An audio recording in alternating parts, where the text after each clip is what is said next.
Welcome to today's geometry lesson. Do you remember what geometry means? We are going to study shapes. And so far in geometry, we studied some of the most basic shapes you can imagine: lines, line segments, rays. Today's topic is triangles, in case you hadn't guessed it already by the do now. So let's warm up our brains, pause the video, and list everything you know about triangles. Play back when you're ready to hear some possibilities.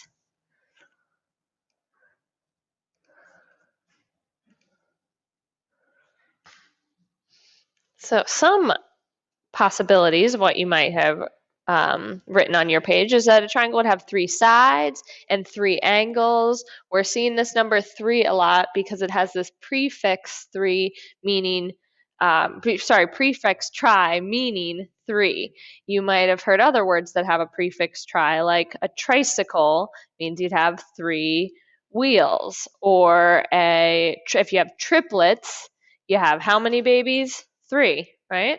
And then you might have even written a polygon. Miss Williams was telling me that last year in first grade they talked even about polygons. So that's another form of a geometric shape that's closed and made up of line segments. So maybe you thought of that too. You may have thought of several more details about triangles, but the important thing to remember is 3 sides, 3 angles. Now we're going to talk about some specific types of angles because those will help you figure out types of triangles. So we have an acute angle is an angle that measures less than 90 degrees. I like to hold up my hands in a tiny little angle with my fingers and say, I'm a cute little angle, so that I remember acute. And then we have an obtuse angle, which is an angle that measures more than 90 degrees. I like to put my arms out in a wide angle and say, obtuse angle. Practice that with me. Obtuse angle. And finally, we have a right angle, which is an angle that measures exactly 90 degrees, also known as a square corner, also known as a quarter turn. And you'll remember that when we're drawing it, we use this symbol, like a little square corner on there, so that we know. Since you have the types of angles in your head, today's big idea is that triangles can be classified or sorted by the type of angle they contain. So we're going to look on page 57 in our math journal, please. So if you need to pause the video to get to page 57, do so now. The directions say, name an angle property of each triangle, circle any right angles, then name the type of triangle. So that's actually a 3-parter direction, right? We need to name angle properties, circle any right angles, and then name the type of triangle. So first I want to talk about the different types of triangles. They give you some definitions right here. A right triangle has one right angle. So you can picture that. I'm going to draw, I don't have a straight edge here. I know if you were drawing at home, you'd use a straight edge. And I will make sure it has one right angle. An acute triangle has angles all smaller than a right angle. So for example, if I'm drawing an acute triangle, I wrote that down here, I'm going to make sure that none of my angles is greater than, none of my angles are greater than 90 degrees, right? These are all acute little angles. Could look differently than that, but that's just one example. And then finally, an obtuse triangle has one angle larger than a right angle, so at least one obtuse angle. In fact, it will have exactly one obtuse angle. So I'll make sure I draw one angle that's larger than 90 degrees, and then connect the other. So it has two acute angles, right? But if it has one obtuse angle, it's an obtuse triangle. If it has one right angle, it's a right triangle. If it only has acute angles, it's an acute triangle. So let's take a look in our math journal at one of these problems together. So remember, three-parter directions.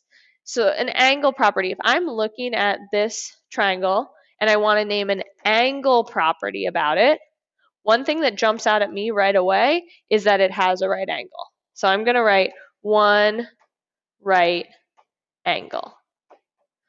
You also could have said, what are these? These other two. Those are acute, right? So you also could have said two acute angles. That would be fine. And make sure when we're spelling angle, ends in an LE, not a EL. That would be an angel, not an angle. So either way is fine as long as you name at least one angle property. And now we have to circle any right angles. Well, in this one, there's an obvious right angle right there. They've noted it with a square corner. Finally, the type of triangle, remember, as long as it has one right angle, it is a right triangle. I'm going to use my triangle symbol because I'm almost out of space. So that means triangle, but that one's not really a right one. I'll write out triangle. We should practice our spelling anyway. So it is a right triangle. Great. Now I'd like you to pause the video and try numbers 2, 3, and 4. Again, we're on page 57 in your math journal. Play back when you are ready to go over the answers.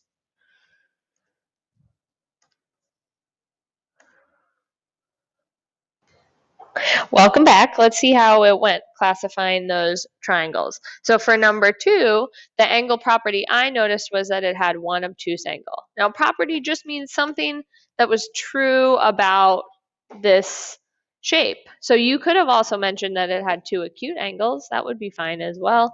But as long as it has one obtuse angle, it is an obtuse triangle, right? And that was the same for number 3. It had an obtuse angle, so made it an obtuse triangle. And finally, for number 4, I noticed that it had 3 acute angles, so therefore it's an acute triangle. You may have said another property that would be interesting to write was it looks like it appears that all these angles are equal.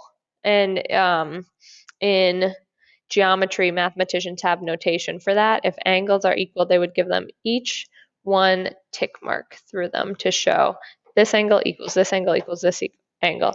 I actually have not measured these with a protractor. We'll talk about those later. So I can't say for sure they're equal, but just by my eyes, they seem to be equal. So I would have accepted if for your property you said 3 equal acute angles. And then the try this asked you to do your own. I didn't tell you to do that before, but go ahead and do that now if you haven't already. That one's an on your own, so have fun with it. Make sure you name the property. And then play back when you're ready to see. I have one more slide for you. So the last slide I wanted to show you was actually your home link, because this is one where it's very important you RTD. Do you remember what RTD stands for? Read the directions. It says write the letter or letters that match each statement. Notice the plural, the S on letters, so that some of them are going to have more than one. In fact, all of them are going to have more than one shape that works. So we just do one together for an example. Number 1 says has perpendicular line segments. So here's some more math vocabulary. Perpendicular. Do you remember perpendicular? When two line segments intersect at a 90-degree angle. So we're out here hunting for right angles. I see a perpendicular here and perpendicular line segments here. Those are the only ones I believe. So I would write letters C and D. So I got you started. Want to make sure you are carefully reading those directions. Continue to do so as you practice. Have fun classifying triangles, by their different angles.